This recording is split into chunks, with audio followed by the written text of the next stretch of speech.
Well, hello again, everyone, and welcome to our latest webcast that we're bringing you from Travel Weekly as part of our Roadmap to Recovery series. And I'm joined today by three luminaries from the cruise industry. So we've got Andy Harmer, who is the Managing Director of Clia UK and Ireland, Ben Bouldin, who is the Vice President of Europe, Middle East and Africa for Royal Caribbean, and also the new Chair of Clia. And last but not least, Edwina Lonsdale, who is the owner and managing director of Mundy Cruising. So good morning, all of you. And it is a good morning because it's yesterday we heard some very good news, Andy, that the ban on international travel cruising has been lifted, or will be from August the 2nd. So how significant is this?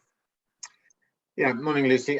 It's significant. You know, it's something we've been talking about, working collaboratively with government and across the industry on for the last 18 months to make sure that when the time is right, that international cruise could indeed restart. So it's significant for the cruise industry. It's also significant for our guests, of course, who have missed that opportunity to travel internationally and do that on a cruise.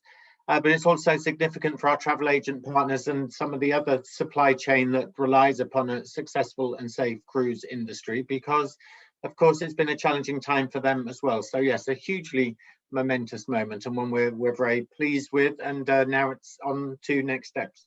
Okay, well, we'll come and talk about those next steps. But I mean, yesterday, Peter Shanks from Silversea said it was never a race. You know, we had to get it right. And you've just mentioned about getting it right. But there clearly has been some frustration because you've been doing so much as an industry, haven't you, to try and prove that you can operate safely, Ben. You know, has it been, I mean, obviously we were waiting and waiting. We would have liked it to have been earlier, or are we sort of happy with this timescale? I think, look, I mean, what the timescale is almost irrelevant at this stage. I think we shouldn't underestimate the significant achievement that we've managed to secure here. I think Andy and the Clia team and the Clia steering group, and there's been a cast of many behind Andy, but Andy's really been the one that's championed this effort. We obviously got domestic cruising started on the 17th of May, which was a fantastic first milestone. And yes, it wasn't international cruising. There was some frustration at the time. And what we've done as an industry is we've remained pragmatic. We've managed to kind of set ourselves up for a domestic cruise program. I think there's nearly 20 ships sailing around the UK at the moment. That test period, that program has allowed us to provide DfT and other government bodies with this body of evidence to prove just how fantastic the cruise industry is and how in control it is of its programs. And I think that's the thing that's really, really won the day here, is I think the Department of Transport and the other ministries, including Public Health England, have been very impressed with how the cruise industry has been pragmatic, patient, diligent. We've put protocols in place the industry's bought into. We've executed them. We've started sailing. We've provided incredible data.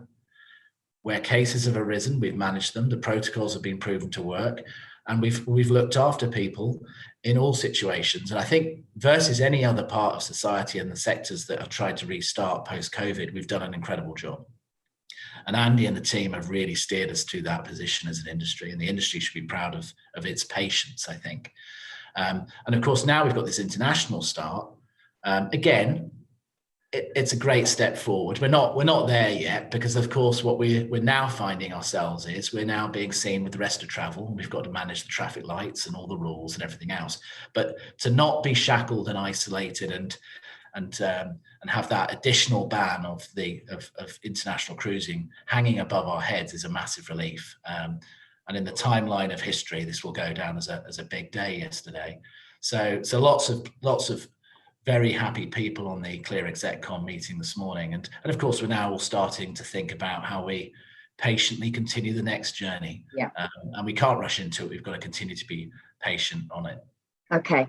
Hold that thought. I want to come back to those next steps. And Edwina, I am going to come to you in just a second. But just before we move on, to be very clear, Andy, they wanted this.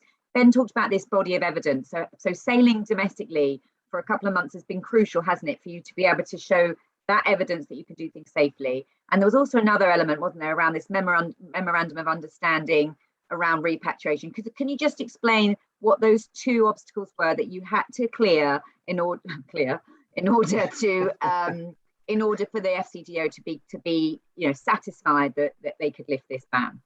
Yeah, and the ban was only ever going to be lifted when Public Health England was satisfied, when the Department for Transport was satisfied, when FCDO was satisfied, and of course we had to go through a number of other government departments as well. So every step we've taken over the last 18 months really has been to demonstrate the steps that we're taking, that we take this seriously, that we are, equipped to deal with any issue.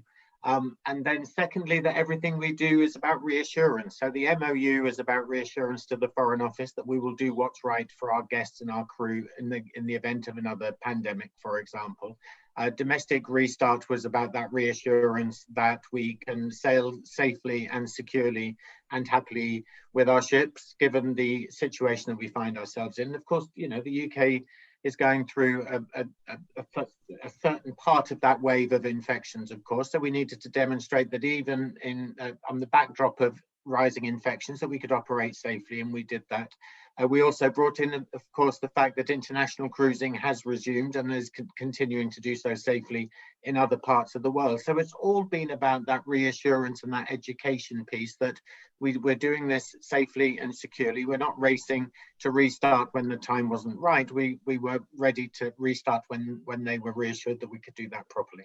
Okay, brilliant. Thank you for explaining that. So Edwina, Andy said right at the start that, it's great news for all sorts of people, but particularly for agents. So tell us what your reaction was when you heard the news and what it really means for your business. Oh, just fantastic news. And as you say, patience has been everything. So we've been waiting a long time for this. But yeah, very, very exciting. It has been frustrating over the last 2 or 3 months when there have been green list countries that we haven't been able to fly customers to get on a ship, even though they can go there anyway. That's just bugged. But the truth is, this is all about the long haul. Of course, it is for all of us. So it has to be tiny steps forward, and it's all about customer confidence. So in terms of our conversations with our clients from here on in, the ability to talk with confidence about the government's reaction and that it's been measured and that it's been scrutinised in the way that the cruise industry always is. Just gives so much reassurance to our customers, and exactly as Ben was saying earlier, they're going to be safer there than anywhere else they choose to go. What we're getting from people who have actually gone against the advisory and are already travelling on those international cruises is exactly that. They're just over the moon to be back in effectively a normal environment, but where they feel completely safe. It's just fantastic. And just out of interest, I mean, have you had people ringing immediately saying, right, now I want to go soon? I mean, I know a lot of your bookings will be 22, 23, but I mean, have you had anyone saying, all right, now I'll sail? Yes, I think, I mean, we did get calls, and I think we will continue. I think there'll be a boost to that over the next few days, because what we've seen over the last few months has been very strong confidence in the longer term, 22, but even 23 and into 24. And of course, that's very important for our business, which is mainly long haul, and that's going to be a long haul still. We're by no means out of the woods there. But what we've had is a little bit of caution relating to closer to home. Of course, again, it's not solved yet. They still have to jump through all the hoops that they have to do for international travel. Yeah. But it just gives that confidence and an opportunity for us to pick up some last business for 2021, so that this year isn't a complete lost cause. So fantastic. All right, now I just want to pick up on a point you made there, Edwina. You said now that cruising is the safest place. Is that absolutely the safest? And actually, yesterday, Ben, your chairman Richard Fain at the Silver Moon naming, he was saying, look, we were seen as the bad boys at first, but actually we've been doing so much work, and we are now the absolute safest form of travel. And yet, if you look at the Foreign Office Advice website, even though they've lifted the ban, which is great, they still have a statement on there that says, although operators have taken steps to improve infection control, cruise ships continue to experience COVID-19 outbreaks affecting passengers and seafarers. The confined setting on board and combination of multiple households enables COVID-19 to spread faster than it is able to elsewhere. And it goes on to sort of present the kind of some of the issues. Now, that's not exactly a really ringing endorsement of cruising. I mean, they may have lifted the ban, but that's still quite stark, and they're suggesting it's it does spread faster on a cruise ship, and it's not necessarily the safest place. Who are you asking? I was asking Ben. Sorry. Terrific. Thank you for asking that one of me. I think, look, this is, I think Edwina just said, it's baby steps. It was a good step forward getting the ban lifted. We still have and will continue to provide the data and the body of evidence that we have been doing so to Department of Transport and Public Health England. And we will show them over the long term just how incredibly safe our product is. Our product is, and I believe the words Richard Fain used yesterday, and I believe the sentiment completely, because we have proven that despite rising cases here in the UK, and quite dramatic rising cases with the Delta variant, that we've continued to run our program effectively. There will always be cases, because I think we're going to have to live with this various variants of COVID-19 for many years to come. It will become essentially another strain of flu. But I think by continuing to be diligent, by continuing to provide the data to the level we are, and by continuing to work with these government transport, we win friends, and it's a journey. So I don't worry too much about that. I think there are going to be many other events and many other sectors trying to open up over the course of the next few months. And I think the focus will very much switch to how we do those securely. But I would argue very clearly that you can go on a cruise holiday far more safely than you'll be able to go to a football match, for example. And that's the sort of challenge society now has. As you start to reopen other parts of society up, they have to now step up to the standards the cruise industry has, because we have laid down a marker for others to hit and follow. And if they can surpass where we've got to, the country is going to be in a phenomenal place.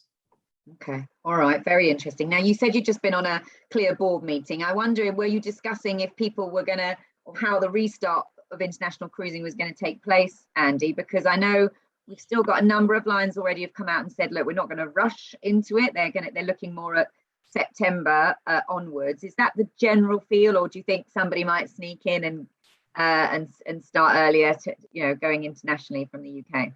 Yeah, I think we've always said throughout this process it would be a phased return to service. So starting domestically, but then starting with a small number of ships and potentially a small number of cruise lines operating. So we have a great summer season of seacations, if you like, that is being offered through to the end of September. And that's, as Ben says, proved to be really successful, but also proved to be really popular.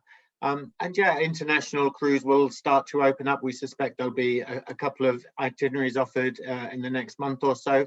But that restart internationally will really pick up a pace as we go into that sort of September autumnal period, when international cruise, separate to the UK, really picks up in a normal year. So, itineraries take a while to plan, and that international restart takes a while to plan. We've been in discussions with government actually for a few weeks, about what international restart looks like from their perspective, because it's absolutely important we get this right. So those talks will continue over the coming weeks and months as more cruisers set sail with British guests on. Yeah. And we rang round a number of cruise agents yesterday, obviously, to get their reaction. And of course, Ben makes the point, or you all made the point, that we've still now got to adhere to the international travel rules and the traffic light system. So it is still complex, isn't it, Edwina? One agent was saying, look, we're going to still stick to selling international cruises, fly cruises, but that stay in one destination. So like maybe the Greek Isles, and try and avoid some itineraries that perhaps take in several countries, because let's say a ship stopped in France at the moment, which is Amber Plus, what's the sort of rule there? If a British person is on that cruise, does that mean that they have to isolate on the way back? Are they okay if they don't get off in France? I mean, it's still quite a lot of, well, you're shaking your head, so perhaps you've already checked out the rules, but what's going to be your sort of policy for people wanting to fly cruise immediately? Because there's some fantastic cruises going on, aren't there, all around the world still that have restarted. I think it's correct that the ideal is to pick a cruise that has only ports of call that you can safely go to, or that you can go to that are on the green or amber list. So I believe the ruling is that even if you don't get off, in a country that has a limitation, then you have to abide by those isolation or quarantine rules when you get home. So if you go to France, even if you don't get off, then when you come back, you need to self-isolate for 10 days because it's an Amber Plus destination. Okay. So that's sort of fine because people know that that's a moving feast and that they've got to be cautious and watch over it. And of course, the slight challenge is that what we're talking about is a lot of ships that are, as in the case of Ben's company, ultimately American run. So they will maybe put in place a structure that's good for what a US guest is allowed to do, but of course there are other different considerations for a UK guest is allowed to do. I know that Royal Caribbean, for example, with a really strong following out of the UK, will be all over that. Some of the smaller lines that are primarily US guests, I think there will be challenges, but that's fine. We've done challenges for 16 months now. We can do some more. It's quite nerve-wracking in terms of advising your customers, and certainly when we don't like to just step back and say, well, you have to check that out for yourself. That's really not acceptable. So so lots more homework for you and lots more extra work, but hopefully that will mean more customers will come to a travel agent to help them. Exactly that. It makes it very, very, very apparent why you would go to an agent rather than trying to do it yourself. So that's fantastic for us. And I would add, Lucy, that you have to remember the cruise industry does this as its day job and has done even pre-COVID. So we're used to lots of nationalities on board our ships with lots of different entry and exit requirements, lots of crew from different nationalities, itineraries that take in multiple countries in one voyage. So as an industry, we're certainly already plugged into some of those challenges because, of course, local rules will vary from port to port and from country to country. Okay. Ben, Edwina says you're all over it. Are you? I've been all over it for 16 months. No, but I mean, it's a serious question. You know, she made a really good point. You know, you're an American-based company, but you do have lots of source markets. The UK is very important. Will you be doing anything, you know, are you changing any itineraries, doing anything special for UK guests in light of this, or will you just be going through it until things change or open up a bit more? Yeah, I mean, it's these conversations have genuinely been a live discussion all the time. I mean, we have a ship, obviously, in Southampton. We have Anthem of the Seas. We started a domestic program. Obviously, it was never meant to be a domestic program. It was always meant to be an international program. We've never sailed domestically out of the UK. We are doing that, and it's going quite well. So I've now got the decision of, well, if you go international, as we plan to do in September and October, we've never really changed those. What's the complexity involved in going to Portugal, in going to Spain, in going to the sorts of countries we plan to go to? I mean, if you go to Portugal today, you have to take a PCR test within 24 hours of arrival. So you've got to then do that on the ship. Well, that's quite challenging, and it's quite expensive, and it's not great guest experience. And that's just an example. So those are the sorts of decisions that the domestic program has got to think about if it wants to go a bit further afield. And then equally, we've got a ship in Cyprus and Limassol that's just doing Greek Isles, and we've thought, and that's an internationally sourced product, and we haven't really been pushing it in the UK up until this point. But now it's permitted to sail internationally. We've got chartered air, we've got special transfers, we've got everything in place for that to be a fantastic holiday for a UK guest. Cyprus is... And is that something you've literally just turned on, or you've clearly been ready for it, but you'll turn that on and push it now? We're going to turn the lights on that, and we're going to go hell for leather now, because it's a really great option for people wanting to go overseas. We've got good relationships in Cyprus and Greece. We've got the protocols down, and we're operating, and we have been operating with local people from Israel, different nationalities. Americans have been coming over to that program. It's going very well. So we can now start to take the Brits to that program without really changing anything. So that's fantastic. But then you've got other things where we're starting to look at, do you start a ship in Barcelona? And to Edwina's point, how complex is it to sail from Barcelona with fully international guests, going to France, going to Spain, going to Italy? I mean, the Brits aren't welcome in Italy at the moment without quarantine. You can't arrive on a ship.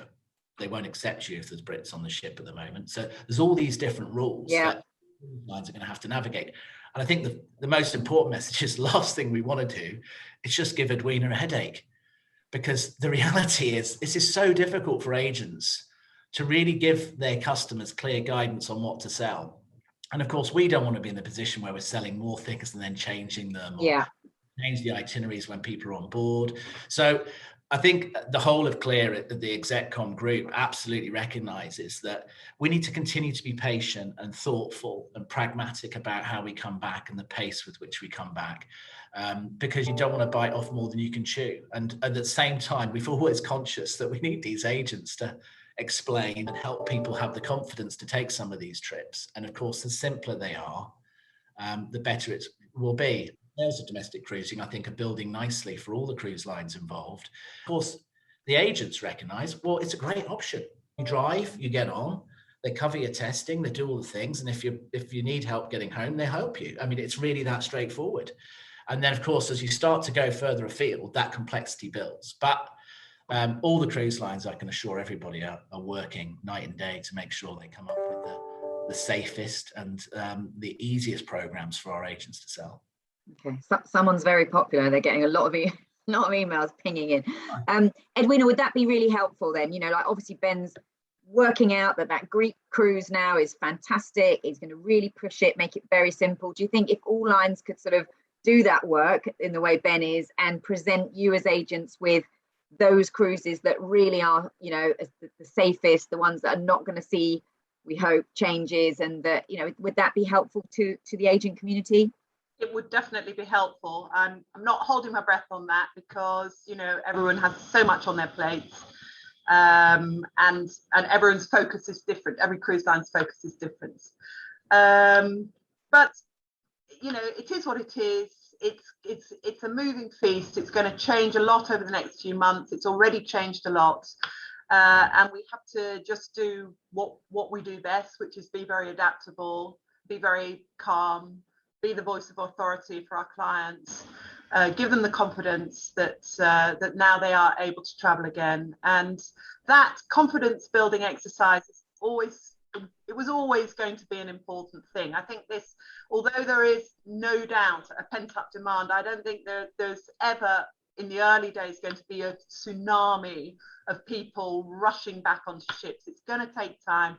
People are going to watch what's happening. They're going to see, you know, they're going to build their confidence by seeing what other people's experience is, and then as that confidence comes back, then I think what we're going to see is very high level of demand going forward, probably in 22, but certainly 23 and 24 are going to be great years for the cruise industry. Well, absolutely, I hope so. And I think you're right, Edwin, the more we see people on ships and posting pictures and coming back with good stories. I know, Andy, you were taking a group of Clia agents down to a celebrity ship just last week for National Travel Agents Day, and that obviously goes a long way, doesn't it, if they're having a good time. I know you didn't sail, but you know, just to sort of get that message out. Yeah, and I think the great thing is that people who love cruising will share their photographs, will share their stories and their videos that they've made. And actually, it may just be my timeline, but my timeline has been full of people on some of those domestic cruises sharing photos of sunsets and great restaurants that they're going to, etc., etc. And I'm sure that's not just to make other people jealous. I'm sure that's to share the experience that they're having. And actually, that's one of the roles of our travel trade, and our travel agents do that really well, which is become real ambassadors for our industry, because the fact that they've enjoyed it, they felt safe and secure, but they've had a great time, is a message that we want to share with customers as well, who, as Edwina says, may need that confidence to book. But we certainly hope that the announcement yesterday is part of that decision-making process as to where to take their next holiday. Yeah, well, it was let's take it because it's a good thing. I mean, I know there's still a long way to go, but there's been precious little great news for us in the last 18 months or so. So this is a good thing. And I know you'll just continue to keep the pressure up, all of you as an industry, won't you, Andy? Yeah, absolutely. Those conversations continue and will continue for some time, I'm sure. And actually, I should just say a huge thank you to all of the travel agents, all of the cruise lines who've been so engaged with Clia over the past 18 months. We could, you know, we're in it together. We're one big community, and we're grateful for their support, as well as yours, Lucy, and everybody else who is happy to talk about cruise in a positive way, because there's a lot to be very positive about. Okay, well said. All right, well, thank you very much. A good day, and let's hope it builds from here. So thank you very much to Ben from Royal Caribbean, to Edwina from Mundy Cruising, and to Andy from Clia. Thanks, everyone. Thanks, Lucy.